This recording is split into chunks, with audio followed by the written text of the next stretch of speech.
واختي والحنينه والحميمقه واللي دايره النيه كامله واللي تايقه في الراجل، اجي تسمعي لهادي باش تردي البال وما تثقي في حد. قصتنا اليوم كتقول: الغدار عطيته كلوتي وجازاني بطلاقي نهار عرسو. انا فاطمه، انا الصغيره بين خوتي، حنا من عائله ميسوره. عندنا جوج خدامات في الدار. الوالد ديالي تيقول لماما: قابلي غير وليداتك، ربيهم وتهلاي فيهم، اما الشقا ما نبغيكش تقيسيه. كبرنا في الخنات والفشوش، خوتي كاع قراو وتوظفوا احسن الوظائف، الا انا القرايه ما كانتش تدخل ليا راسي ما كانش ديال القرايه، ما بقيتش باغا نقرا. خرجت من القرايه، قال لي بابا ديري التكوين. درتو، قريت عامين، خديت ديبلوم، دوزت واحد الامتحان، خدمت في مدينه اللي بعيده على المدينه اللي كنسكنوا فيها. عطاني الوالد 2 مليون، قال لي يا بنتي هادي باش تكري وتقادي امورك. مشيت للمدينه اللي غنخدم فيها، كريت دار، شريت معينات، سدادر، التلفازه، الثلاجه، الطبيله، كاع اللي نحتاج شريتهم من 2 مليون اللي عطاني الوالد. بديت الخدمه وبديت الحياة بوحدي بلا والدية. دازت شهورة وانا ساكنة وخدامة في هاد المدينة بوحدي. واحد النهار سالت لي البوطة وانا غادية بالبوطة للحانوت، هزها غير بزز، جاتني ثقيله. وقفني واحد الولد وقال لي: يا اختي نهز عليك البوطه. خداها من ايدي، قلت ليه شكرا. وصلنا للحانوت، عمرتها ورجع هزها ليا وبقينا نهضروا. قال لي: انا داير محل صغير ديال المنظفات تيدو جافيل وصاني كروا. وصل لي البوطه حتى للدار، قلت ليه شكرا. ودابا عرفتك غنولي نجي عندك نتقدى من عندك. قال لي: مرحبا. وليت كل مره نمشي نشري من عنده جافيل واخا عندي باش غير نشوفو نهضر معاه. صراحه طحت فيه، عجبني الدري زين وعجبتني شخصيته وكلامه اللي بحال العسل. واحد النهار قال لي: الصراحه عجبتيني يا فاطمه وبغيتك للزواج الا قبلتي عليا. قلت ليه مرحبا. خديت كونجي ومشيت لمدينتي، قلتها ليهم واحد السيد بغا يجي يخطبني، خدام في التجاره وسمعته مزيانه، عنده محل حدا فين تنسكن. قالوا لي واخا قوليه يجي. قلتها ليه، جا. مرحبنا به. قال ليه الوالد: شحال عندك من سنه؟ قال لي: شحال عنده؟ قال لي: فاش خدام؟ قال لي: عندي محل ديال المنظفات. الوالد ديالي ما عجبوش الحال، ومن اللباس ديالو كان باين فيه لقد الحال. السيد ما فحالوش. بابا رفض، قال لي: اسمح لي ما نقدرش نعطيك بنتي. مشى هو في حاله وما بقاش يهضر معايا. حسن غضب مني، رجعت لخدمتي ومشيت عنده وما رضاش. قال لي: باك رفضني حيت على قد الحال. صافي سيري زوجك باللي واتيك ويواتي عائلتك. انا وليت مشويه عليه، وليت نبغيه بزاف ومن غيره ما يكون لي راجل. وليت حمقاه ليه، شريت ليه حوايج جداد ريحه وديتهم ليه كادو، حذرته وقلت ليه: انا تنبغيك وغيرك ما يكون لي راجل. صالحنا ورجعنا نتلاقاو ونخرجوا ونجلسوا في القهوه، نخلص عليه واللي بغاها نشريها ليه. بحال انا الراجل درت معاه العكس، هو اللي خاصو يشري ليا، انا اللي تنشري ليه ونحذر. داز 6 جي عاوتاني خطبني من دارنا، قال لي: بغيتي تحشميني عاوتاني؟ رفضوني. قلت ليه: لا كون هاني، هاد المره غادي يوافقوا. خديت كونجي ومشيت لدارنا، قلت لهم غادي يجي حسن يخطبني عاوتاني، وهاد المره نبغيكم توافقوا. الوالد قال لي: صبري بنتي غيجيك حسن منه، مالك بنيتي زربانه، هذا راه ما يصلحش لك، راه ماشي من المستوى ديالك، انت خدامه، هي راك عارفينها نحنا بخيرنا وسمعتنا مزيانه، واش غادي تتزوجي بواحد كيبيع جافيل؟ راه ما جاتش، تسنى دابا يجيك شي واحد خدام ويكون خدام حسن منك. قلت ليه: لا با، هذا هو اللي باغا، ما تيهمنيش خدمته، المهم شخصيته واخلاقه، انا عارفاه ولد الناس وتيخدم حلال، المهم راه ما جالسش.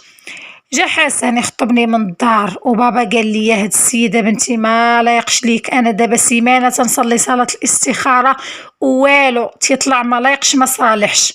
كانوا خوتي شافوه ما عجبهمش، قالوا لي: كوني تسمعي، حنا كاع تزوجنا بالاستخاره. قلت لهم: غير خليوني انا اللي عارفه غيكون فيه الخير ليا. قالوا لي: دارنا دبري راسك. قالوا ليه يكون خير ومشى. با قال لي انا بنتي جهدي غنمشي معاك ديري العقد، ومن عند العدول سيري معاه، ما نفرحوا من نديرو عرس ولا انا فرحت. قلتي دبر ما خاصني بعرس، المهم نتزوج اللي تنبغي. عيطت لحسن قلت ليه جيب وراقك وجي نديرو العقد. داكشي اللي كان، جا مشى معايا الوالد بوحدو ودرنا العقد. سلم عليا با قال لي سير الله يعاونك. رجعت انا وحسن وانا طايره بالفرحه، اخيرا تزوجنا. سكن معايا في الدار اللي كنت كاريه، انا خدامه وهو في المحل ديالو، المصروف كلشي عليا. هو كان سقرام وشاد ايدو، وانا عاجبني الحال وما عمري تحاسبت معاه. داز عام حملت ولدت معاه بنيه، ومن بعد زدت ولدت وليد، عايشين بحال قاع الناس، مرة ضاحكين مرة مخاصمين، وديما أنا اللي نحذر. دازت 10 سنين ديال الزواج وحسن مرض. مشينا للطبيب وقال لي عنده فشل كلوي، وليت تندير ليه الدياليز، وليت غادا جاية معاه للطبيب. مرض بحال أنا اللي مرضت. واحد النهار قال لي عطيني كلوتك، قلت ليه بكل فرح. مشينا للطبيب، قلت ليه بغيت نتبرع على راجلي بكلوه. قال لي الطبيب راه يخصك فلوس صحيحه باش دير هاد العمليه. قلت لي انا موجوده. مشيت وتسلفت من البنكه على حساب خدمتي، ونبقى نرجع فيهم تريتات. درنا العمليه وعطيت الحسن راجلي وحبيبي كلوتي. دازت العمليه مزيان وصح حسن، فرحت بزاف، وحتى انا وليت لاباس.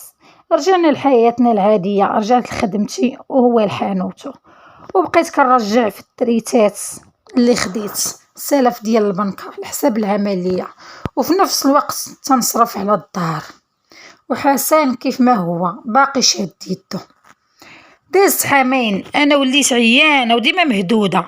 مشيت للطبيب قال لي جاك فشل كلوي. فشل كلوي، وانا بقيت عايشه غير بكلوه وحده، وديك الكلوه مشات.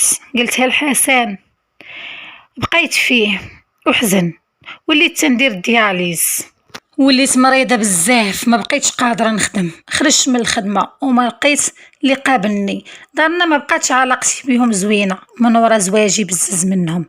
دازت شهور والراجل قال لي يا بنت الناس انا عييت منك ومن مرضك، ما بقى فيك ما يدار، وليتي عم تكيا ليا وتنيني. انا خاصني مرا اللي تكون قاده تهلا فيا، وانتي سيري عند داركم يقابلوك، لصقوك فيا وارتاح. بقيت غير ساكته ونشوف فيه. صدمني، شكون سبابي في مرضي من غيره؟ وبلا حشمه قال لي هاد الكلام. داز شهر وهو يقول لي انا غادي نتزوج. شفت فيه وانا عيانه وقلبي حتى هو هيان عليا، غيوقف بسبابه، وهو ما مسوقش ليا، واخا نكون جارته ما يديرش فيا هادشي. قلت ليه دبر راسك تزوج. قال لي وليني غنطلقك، المراه اللي غنتزوجها ما بغاتش تكون عندها الضره وشرطات عليا نطلق. صدمني، ما توقعتهاش منه. قلت ليه دير اللي بغيتي، انا مهدوده بالمرض، ما فيا اللي تصادع ويتغاوت. عرفتو على حقيقته، ما فيه خير وخا يبقى معايا. ما عمرو في مرضي ما مطاليا حتى كاس الماء نشرب اولا حن فيا. عرفت كون كان هو ما عمرو يعطيني كلوته.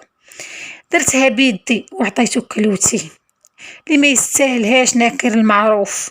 مشى طلقني وجاب لي ورقه طلاقي نهار عرسو بالكومبلي، وقال لي غنبقى نصرف عليك انتي والدراري في سبيل الله. ما عقلش عليا الحرامي، ضيعت عليه كلوتي وحياتي كامله، خسرت عائلتي وفلوسي عليه، وجلست على الضص من جميع النواحي. كنت انا نخدم ونصرف عليه وهو يخبي فلوسه. دار بدوك الفلوس اللي كان مخبي لمرا عرس كبير اللي ما داروش ليا، وشرى ليها دار اللي ما شريهاش ليا. جيت عنده بلا كرامه وبقيت بلا كرامه، ما ساوياش. واخا ضحيت بصحتي باش هو يكسب صحته، كسب صحته وركلني، لاحني معقل عليا. الوالد ساق الخبار قال لي وصلتي الكلام يا بنتي، صلاه الاستخاره ما معاها نقاش، غنبقى نجي كل شهر نشوفك، نروف عليك انتي وليداتك ونعطيك باش تداوي، ونبقاو نجيو نشوفوك وحتى تيجي شوفينا. حن فيا بلي ما سمعتش كلامه وطيحت كلمته، وفي الاخير ما دازنيش. الخدمه خرجت ليا لو تريت باش كنعيش، وهو تعطي النفقه بالجميع. على شحال انا دابا باقا مريضه، باقا نص حياتي في السبيطار. حكيت لكم قصتي باش نقول لكم ما عمرك تعطي شي حاجه من جسمك لشي حد، لانه ما تنفعك غير صحتك وما تدوم ليك غير صحتك. اما البشر ما يعقلش عليك، واخا ما عرفت اشنو تعطيه. وما تثقيش في الراجل، راه غدار ركال. خوتي خواتاتي، كانت هذه قصتنا اليوم، نتمنى تكون فيها عبره واستفاده للجميع. وما تنسونيش من الاشتراك ومن الآراء ديالكم في القصة، ضروري يا حبابي. وديروا البارطاج وجمجموا ليا، واه يا ناري وعجيم عجيم عجيم. يلا الى قصة اخرى ان شاء الله، ودوزوا بخير.